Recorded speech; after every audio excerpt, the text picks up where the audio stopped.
Hey everybody, Andy here. Welcome to the Plastic Droidsmith, episode 4. Whether you found me through the Facebook group Astromech Anonymous or a random search on YouTube, welcome aboard. So now in this episode, what we're going to deal with is a couple minor things. We're dealing that Bandai R2-D2 model kit, which is a great value because it's kind of a 2-for-1 kit there, really. So we're going to be dealing with a couple of things. We're getting close to the finish for this kit at least. So today we're going to deal with puttying and sanding, and we're also going to do some hand painting, and then some minor little tips and tricks I'm going to show you for some certain pieces that can be a bit fidgety, and how to assemble those and getting them off the sprue and stuff like that. So anyways, I've got a few pieces down here. I've already pre-assembled some stuff and taped off some stuff, so let's take a look down on the table. Okay, gang, here we go. First thing we're going to do is some puttying and sanding. Alrighty, now if you remember, here's what my droid looked like that I'm building, this little unknown background droid, in episode 4. He's on Tatooine as they're tooling around in Mos Eisley. But if you look at his center foot, he definitely has no half moons as they do on the side of the feet, on the main legs, and definitely no half moons as some of the other droids do. So we are going to be doing some putting and sanding. Now I've already cut off and cut flat, like I told you in the last episode. I dremeled flat the side of the feet. And I even already kind of put some putty on, but here, check this out. This is what I'm actually using. Now you can go to a hobby store and you can buy some tester's putty. There's even, I can't remember quite the name of it now. It's a slightly better brand. It's green. I do know that. If you just ask them for green putty, they would probably know. But honestly, this tube is twice the size and the same price. And this is obviously Bondo's glazing and spot putty. This is the stuff that you would actually put on your car. Sand it down, paint it over. Exactly what it is. The good part about this stuff is that it is like sandpaper. It's got a very fine grain. So this stuff is just absolutely wonderful. It's definitely a putty. So basically what you would do, I just always dip in a little bit with my X-Acto. Okay, grab some like that. Yeah, let me refocus for you. Sorry about that, guys. And then basically you just spackle it on. Just put it on. I had some minor dents and some holes when I cut away the half moon that was on here originally. So you just fill in the holes. I actually ended up filling, I remember when I told you that this stuff, the Plasti-Weld, actually melts your pieces together. I actually took some shavings from when I did cut that off. And I think I probably even have a few laying around here. No, these are from a different piece, but I took some random, I don't know where it went. There it is. I just took some random pieces, shoved them in the hole, spread on some of the Plasti-Weld, and they all just kind of melted together. Gave it a little force and help, but of course. But anyway, so just smear it on, and then you just wait for this to dry. Okay, so that's all you're going to have to do. Put that on, and of course, it is bumpy and whatever else. So we are going to wipe off your X-Acto, of course. So then that's where our friendly neighborhood emery boards come in. Let's see, there's the wet one. Here's the dry one. Okay, so what we're going to do, let me focus on that one for you. We're going to start with the rougher side, just so we can sand it down just a little bit. See there? Okay. Yeah, not too bad right now.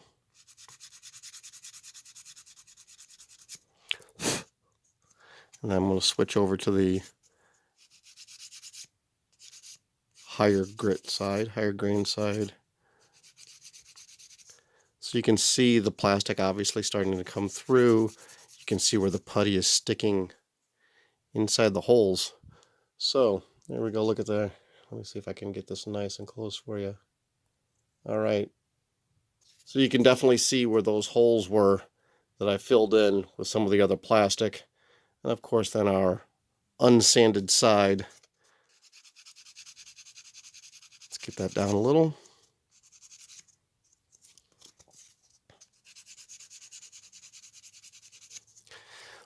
Now, for me personally, this is my most hated step. This is putty, sand, fill, repeat. I mean, if you're really picky about it and you want a really nice, get the other one. This one's even finer grit. If you even want to get a really super nice smooth surface, I'll show you a way in a second to test it out to see if you're actually really smooth. Because you know what? After you're handling these nail files for a while, these emery boards, your fingers don't really have that good of a sense of what's smooth and what's not. Because right now to my thumbs, I'm like, oh yeah, that feels pretty good. That's not bad at all. So there we go. See, look at there. So that looks pretty good. You can definitely tell where that half moon was cut off from. The dark gray is some pieces of plastic that I shoved in there, and then obviously the red is the putty. You can see you can even tell there was a little border, engraved border around the edge that putty filled in. All right, so here's the trick. Good old silver Sharpie. A lot of times people will, you know what, to make it a little bit easier to handle, I'm going to do this. These alligator clips are fantastic. All right. Some people will just spray paint over it and go, hey, does it look good? Can you see any bumps or crevices or anything like that? And then if not, they'll resand it. But you know what? Silver Sharpie. And you should really use a silver. Other colors really don't turn out that well. Resanding with paint, it'll really just muck up your emery boards or your sandpaper or whatever you're using. A silver Sharpie will just cover this up, give you a nice even coat, and you'll be able to see. Dry it up a little bit, go back over. Hey, this actually looks really good. Alrighty. Not bad, not bad. Okay, so let's see if I can get a nice good focus on this. Now, obviously, we can see the silver Sharpie lines, but you know what? Reflecting in the light, I do not see any significant dense crevices or anything like that. So that means when we spray paint over this puppy, it will be nice and smooth. Just want to make sure it's nice and smooth, because nothing's kind of more of a pain in the butt than when you go to check it out, or when you go to spray paint and then all of a sudden you're looking at it and you're going like, oh no.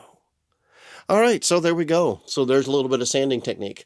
It's honestly not hard, but remember, just putty, slather it down just like you're spackling whatever, and let it dry, sand it down. Start with a heavier grain first on the emery board, move to a lighter one and a lighter one, get a nice smooth finish. If you still have some bumps and crevices, don't worry about it, because you will, I almost guarantee it. Just put a little bit more on. And like today's a super nice day. It's sunny outside, 50-something degrees and a slight breeze. That putty dries actually pretty quick. So, cool. That one's ready to paint. I'm going to go ahead and do the other one. Alrighty, here's the fidgety bits segment of the build. All right, basically what I really wanted just to point out to you guys are the grills here, and I already also cut them out and stuck them on, but the ones that go for right here. The deal is that you have part of the piece, which right there, it's a pretty solid connection, okay? The connection that's right here, and it's the same thing for here, because there's a solid connection and then two smaller connections. This is kind of a fragile connection, okay? So I'm going to suggest, and I'm going to cut it right here so you can see it right along with you. I'm going to suggest cutting these parts out, cutting those first. Why? Because you saw the piece move when I cut it, right? If you don't and you cut the thin parts first, it's essentially going to, it's not going to have any room to move. The thin points, it's a little more flexible as opposed to the thick points. And if you cut at the thin points first, what you're just going to end up doing is just, this part's going to break. I've had these grills break on me half a dozen times easy, just because I wasn't thinking and snap, snap, snap. And then finally I had to think about it for a little bit and go, oh yeah, okay, that's probably a good idea. So anyways, cut the thicker top side and bottom side of these grills first, and then cut the other sides. Be slow and steady when you do cut it. Don't just snip, pop, okay? Because like I said, if you look back on my wall behind me on those Bandais, you can see it close enough. You can see like where this outside edge one is broken. And so it's real fidgety to try to get it to glue back together. And definitely it's something that you can tell in the long run. Another little segment I want to, a little tip I want to tell you about, it has to do with the legs. And in particular, I don't know, whatever we want to call this, a piston or an articulation movement piece kind of goes in there. Ideally, you should just take this and be able just to slide it right in. You have 3 pins and 3 slots. But one thing I have found, it's very, very helpful. Let's see if we refocus that really well. Just sand a little bit at an angle. Okay, and basically that's just going to help it slide into place just a little bit simpler, because I have found that it's nice. See, there we go. We got a nice little smooth angle on it. Okay, didn't sand all the way to the front, so from the front it still looks good. But what I found is that when I put these in, I usually like to put in the top part first, hold it at least in place, and then you can kind of slide it in. This is one of those tougher ones, so kind of fingernails, I guess. Push it in, push it in. Yeah, see, this one's hard. I think it's probably because, you know what, I probably got too much paint in those holes. Ah, there we go. Snap. Right into place. There we go. That's laying down nice and flat. See, there we go. Not too shabby, huh? Alrighty. So just a little extra tip from that piston piece that I found helps to just slide it into place. Okay, Droidsmiths, here's one more little tip for you. This piece right here. Yep. It's the radar eye for your R2 unit's head. If anything, this should always be the last piece that goes into your model kit. Why? Well, if you're just building them straight, you're not painting, you don't care about a clear coat or anything like that, still, keep it to the last piece. Why? It's the only clear piece that there is. You get it scratched up a little bit from being inside the head, rolling around in the box, whatever like that. It's really going to detract from the overall look, because we all know that's his face, that's the eye, that's the thing that like everybody looks at. Okay, my favorite one up there, believe it or not, I stuck the eye in because he was one of the first ones I built. I didn't even think about it, did a clear coat over it, and it just muddied the eye and it looks terrible. So if anything, till the very, very, very end, this is the last piece you should always put in. Because on this one that we're doing, like, yeah, his legs look fantastic. I'm really happy with how that they've turned out. But I'm going to clear coat things, okay? His body, going to clear coat his body. The head, going to clear coat the head. I don't want to put that eye in there and then have the clear coat potentially ruin it. So there is a trick for clear coating the eye, though, that I can show you guys that will help a whole lot. So that should be a fun little trick. I'll do that, but again, we're going to do that dead last, okay? So keep this one in the box and don't worry about it. And let's have that one be the last one. So anyways, let's get back down to the table, and we're going to do a little bit of hand painting to do a little bit of color correction, a little bit of pseudo pre-weathering, let's call it. Okay, so if you notice on this picture of my droid that I am doing, look at his back. See the panel down here?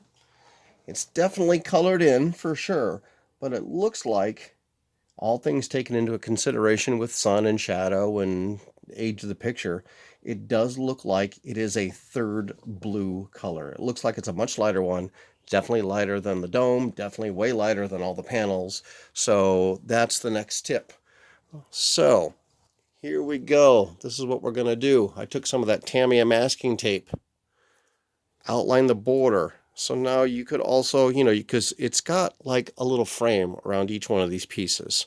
So you could outline around the frame, or you could outline to just get inside the frame. I'm personally just doing inside the frame.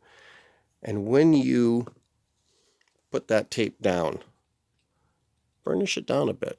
Just really rub on it. So then that way, no paint seeps underneath. You could use blue painter's tape, but honestly, that stuff is made for painting walls. It's meant for a much thicker paint than what you're dealing here with the acrylics. So there is always the potential of it actually not turning out quite so well. All right, a little windshield washer fluid, kind of pulling it down, remember? This blue that I'm using right now is a Craft Smart blue. It's called Blue Jean, which I thought, that looks pretty darn close to what that panel looked like in the picture. So again, it's going to start, we're just going to kind of pull down. Light coats, guys, remember, okay? Light coats. Wow, okay. The cat just completely dumped something over. Good job, Sully. Alrighty. So here's a tip. And of course, Poe is going over to investigate. I know you guys can't see that. It's all off camera here. But here's something I'm going to do to help you out, kind of figure out a little bit of how to fill it in. Because right now, it's not bad. There's still some, definitely some, let's lighten that up a little bit. You can see it's a little patchy, a little bumpy. Okay. So here's what I'm going to do. We get some excess windshield washer fluid in there, and we're just going to kind of dab it. If you guys hear me yelling at the cat in a minute, don't worry about it. He's just getting into stuff he shouldn't. Poe's the younger ornery one, and so it's just kind of like, it gets everywhere. All right. Let's get some straight windshield washer fluid. We're just going to put like a couple dots. Okay, this will, see, look at that. Really thinning things out. Wow, holy moly, what happened there? Well, that really shouldn't have happened like that. Well, you know what? It's all part of the fun here. All right, so I'll tell you what. We're going to let that set. We're going to let it dry. And I'm going to see what happened underneath that, okay? Alrighty, so here we go. The head. You can see I took my Tamiya masking tape, masked off all the top and the bottom borders.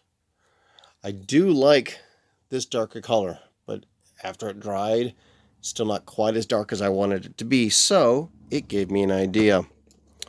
What I'm actually going to do now is we are going to kind of use the base coat of that original color plus this acrylic paint, and we're going to kind of use it as a little bit of in a way, a weathering technique. So what I'm going to do, I'm just going to lightly put it on here, okay? And what the look I'm trying to achieve is that these panels got a little weather beaten. Some of them are, some spaces are a little bit darker, some spaces are a little bit lighter. So, and it's really, you don't need a lot on the brush for this. Okay, I'm trying to get something in this light here so you can see it. Don't hit all the borders, or don't hit all the way around the edges. Don't hit, because this is going to be a very subtle kind of a thing. Okay, because we're going to build with layers on top of this to achieve a final look. Get a little excess off of there. Okay, and it's okay. I mean, don't make it perfectly square. You know, you can see where the wet is. It's definitely not perfectly square all the way around, because, you know, that weathering doesn't always happen perfectly all the way around, right? So this is going to add to the illusion that he's definitely a weather-beaten Tatooine droid. It'll add to the darkness of the entire panel, which is definitely what I want to achieve. I want to achieve a little bit of a darker look. Now, here's that panel with the back PSI light. I actually got a really cool technique for getting inside that circle and kind of making it look like it's lit up without being lit up. Hold on a second here. Poe, get off my computer. He's over here to the side of me. Alrighty. So, but just lightly brush it on. Not a little bit. Don't worry if it's not all over the place. Basically, what we're going to do with that light, we're going to drop in a couple layers. It's going to be white first, and then whatever color we're going to do. And since we really can't see that in any of the photos, we're just going to have some fun with whatever color looks really good. A contrasting color would be beautiful. You know, so I may do red. You know, I may do green. Actually, green would look really, really cool in there, I think. So, again, not all over. Just like the edges of those panels got a little sandblasted, a little extra weathering on them. Like I said, this will help with the overall effect of the weathering eventually.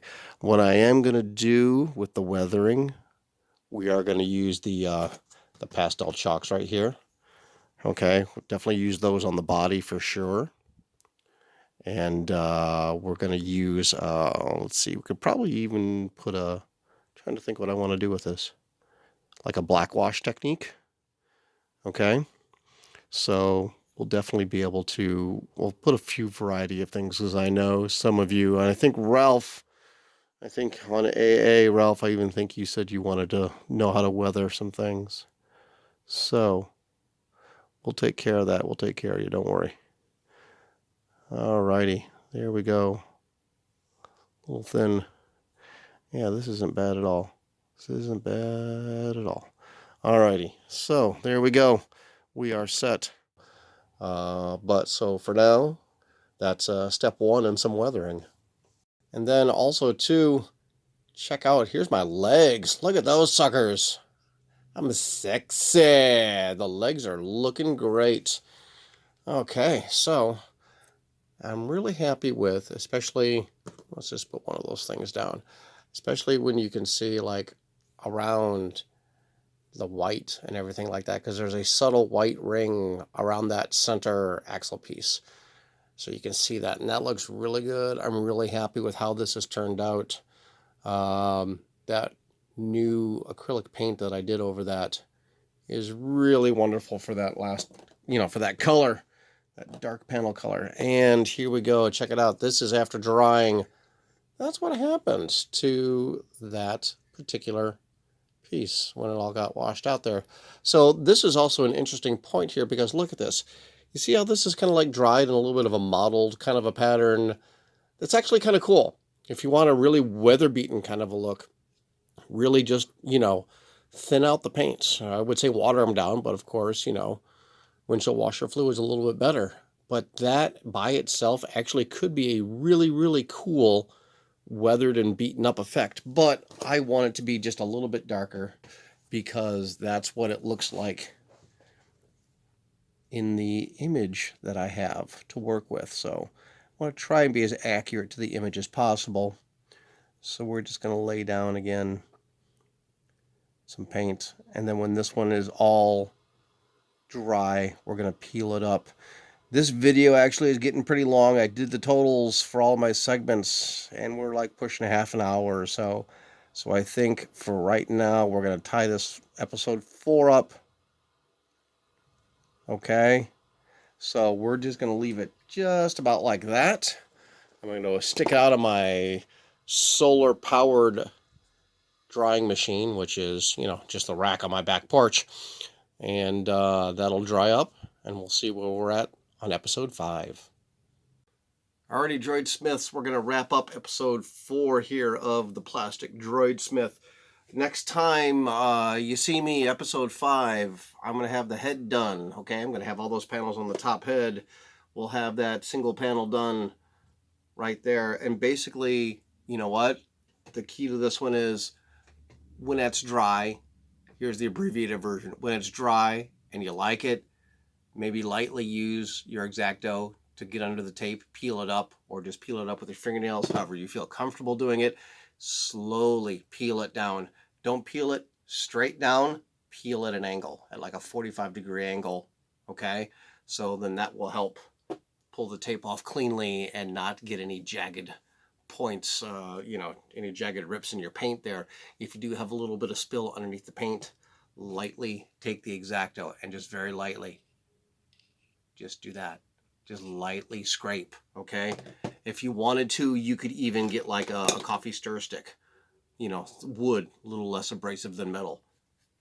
Do some scraping that way. That'll help you a lot. So, all right, next time, pretty much, sorry we didn't get to it this time, but I think pretty much next time we are going to do entirely just deal with weathering. So his body should be completely done. I'll have them completely together. Like I said, a lot of tab A into slot B, folks. It's not too rough. You guys can do this. I know you can. And we'll deal with the pastel chalks, and we'll do some black washes, and we will have a whole lot of fun. And pretty much at that point, outside of a clear coat, your droid will be done. We'll see you next time. Bye-bye.